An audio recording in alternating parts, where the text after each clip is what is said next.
High বন্ধুরা, সকলে কেমন আছো? আশা করছি সকলে অনেক ভালো আছো। আমি মোনালিসা, আমার মোনালিসা রান্না করে সকলকে স্বাগতম। আজকে আমি শেয়ার করছি শাক ভাজা। আমি আজকে দেখাচ্ছি সজনা এবং নোটে শাক একসাথে কিভাবে ভাজছি।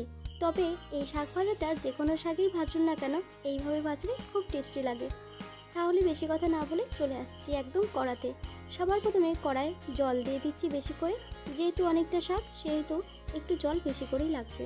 আর লবণ দিয়ে দিলাম, লবণের সাথে শাকটাকে সিদ্ধ করে নেব, তাহলে সম্পূর্ণ শাক ভালো করে লবণ পাবে, বেশ টেস্ট এসে যাবে।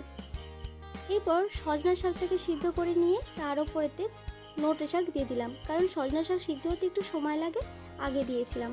তারপর দুটি শাক একদম 80% সিদ্ধ যখন হয়ে গেছে, জল ছেঁকে নিয়ে কড়াই তেল দিয়ে তার উপরে শুকনো লঙ্কা আর তার সাথে দিয়ে দেবো আমি পেঁয়াজ কুচি।